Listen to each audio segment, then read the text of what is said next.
என் பேர் மாமல்லன், சிவனடிகளார் சடகோப சித்தர். நான் இந்த சேனலில் எனக்கு ஒரு வாய்ப்பு கொடுத்துருக்குறாங்க.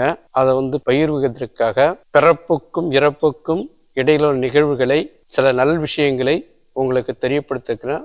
தொடர்ந்து இந்த சேனலில் இந்த பகிர்வுகளை தெரிஞ்சுக்கிட்டு பயன்பெறும்படி கேட்டுக்கொள்கிறேன். பிறப்புக்கும் இறப்புக்கும் இடையில உள்ள நிகழ்வுகள் என்ன? ஒரு குழந்தை பிறக்குதுன்னா அவருக்கு கர்ம வினைகள் என்ன?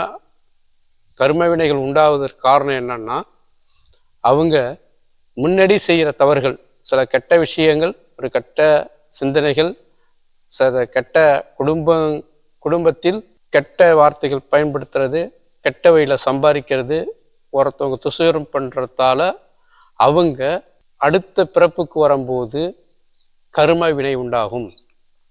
அந்த கர்ம வினை உண்டாகும் காரணங்கள், ஒரு உயிரினங்கள் ஒரு பகுதியில் திருச்சியில் இருந்து ஒரு உயிரினங்கள் இறக்குறாங்கன்னா, ஒரு மனிதர் இறக்குறாங்கன்னா அந்த சாரீரத்தை எரிப்பாங்க, புதைப்பாங்க. அந்த மூச்சு காற்று சுவாசத்தை யமராஜா சிவன்ட்டு ஒப்படைப்பாங்க. அப்போ அங்கே செஞ்ச தவறுகளை இங்கே வேறு மாவட்டத்தில் ஒரு குழந்தையா பிறக்கிறாங்கன்னா, அந்த தவறுகள் குடும்பம் இந்த தவறுலையும் இந்த குடும்பத்தில் செய்வாங்க. செய்யும்போது அங்கே வெட்டு போனதை இங்கே செய்வாங்க.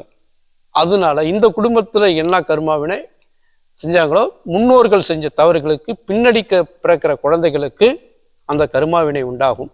அதேபடி நல் விஷயங்கள், தெய்வத்தொண்டு, ஆன்மீகம், தர்மம் செய்கிறது, அன்னதானம் செய்கிறது, இதேவனி சிவனடிகளுக்கு உணவளிக்கிறது, இதேவனி சிவனடிகள் தொண்டு செய்கிறது, இப்படி செஞ்சு சில நல் விஷயம் செய்ய அங்கே சாரீரத்து பிறந்த உடனே பிறப்புக்கு மறுபடி இறந்த மறுபடி அவங்க அந்த மூச்சு காற்று சுவாசத்தையும் யமராஜாட்ட கொண்டாந்து பூவலத்துக்கு கொண்டாந்து இங்கே இருக்கிற நல் விஷயம், நல் குடும்பத்தில் பிறந்திருப்பாங்க, அது இங்கே மாற்றி கொடுக்கும்போது அவங்க கரும இல்லாத சுகஜமாக குழந்தை பாக்கியம், கல்யாணம் எல்லாமே அந்த குடும்பம் சுகஜமாக இருக்கும்.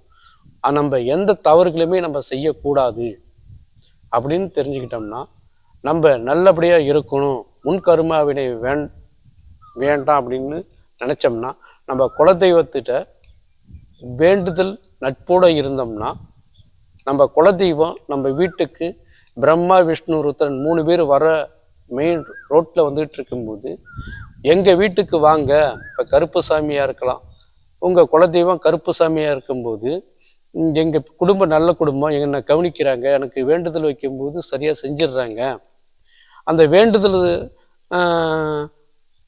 தொடர்ச்சியாக செஞ்சிட்ருக்காங்க, என்னை எந்த நேரமும் நினச்சிட்ருக்குறாங்க, அப்போ நீங்கள் எங்கள் வீட்டுக்கு வாங்க, எங்களுக்கு ஒரு புத்திர பாக்கியம், குழந்தை பாக்கியம் கொடுங்க, எங்கள் குடும்பத்தில் மேலும் மேலும் நல்படியாக வாழ்கிறதுக்கு ஒரு அனுகிரகத்தை கொடுங்க அப்படின்னு பிரம்மா விஷ்ணு ருத்ரன் 3 பேருமே கூப்பிடும்போது அவங்க தாராளமாக அந்த தெய்வங்கள் 3 பேருமே வருவாங்க. அப்போ வரும்போது அவங்களுக்கு குழந்தை உண்டாகும்போது நல் குழந்தையாக கொடுப்பாங்க. நல் ஆரோக்கியமாகவோ, நோய் நொடி இல்லாதவோ, முன் கருமைவினை இல்லாதவோ அந்த குழந்தை கொடுப்பாங்க. அது சுகஜமாக அந்த குழந்தை வாழும். அதேபடி ஒரு இடத்துல கெட்டதே செஞ்சு, தவறுதலே செஞ்சு, கொலை பண்ணி, கொள்ளடிச்சு, சில கெடுதல் செய்கிறவங்க, கோல் புனைக்கிறவங்க, நல்ல மனநிலை இல்லாத குடும்பத்தில் பிறந்து இன்னொரு குழந்தைக்கு போகும்போது இவங்க செய்யும்போது அந்த கர்ம வினைகள் தொடரும், விட்டு போனதை தொடர்ந்து செய்வாங்க. இப்போ ஒரு கொள்ளைக்கு போகும்போது ஒரு அருகம்பில்லு கட்டை இருக்கும், அதை மண்வெட்டியால் வெட்டி போடும்போது அந்த மண்வெட்டி பிரட்டி போடும்போது அந்த பச்சை பில்லுக்கெல்லாம் அழுகிடும், அந்த வேர் மட்டும் இருக்கும். அப்போ வேர் இருக்கும்போது விட்டு போனதை தொடர்றதுக்காக வேர் மூலியமாக குருத்து வரும். ஒரு அழிந்த உடனேயே இது குருத்து வரும்போது அது நல்ல செயலில் இருக்கும். அதே ஒரு கருவை இருக்கும், ஒரு கருவை, ஒரு காட்டாமனுக்கு, ஒரு கெட்ட ஒரு உயிரினங்கள் இருக்கும்போது அதை வெட்டினா குறுக்கும்போது அது கெட்ட ஆராசு விதியாக இருக்குது, நீர்மட்டத்தை இழுத்துக்குது, அது கெட்டது தானே.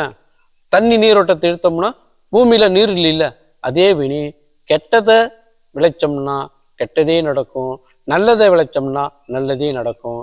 நீங்க கடைசி வரைக்கும் மனநிலையே நல்ல நிலையில வச்சு நல்ல குடும்பம் செஞ்சீங்கன்னா, நல்ல மற்றவங்க கவனத்தோட இருந்தீங்கன்னா, நீங்க இறைவன் ஆயுள் காலத்தை நீட்டி கொடுப்பார். உங்க குடும்பத்தை பக்கபலமா இருந்து வழி நடத்துவார்.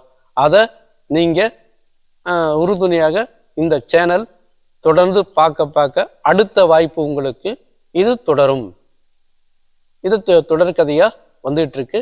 அடுத்த நிகழ்ச்சியில நீங்க பகிர்ந்துக்கலாம். இந்த நிகழ்ச்சி தொடர்ந்து நீங்க பார்க்கணும்னா இந்த சேனல்ல தொடர்ந்து பாருங்க.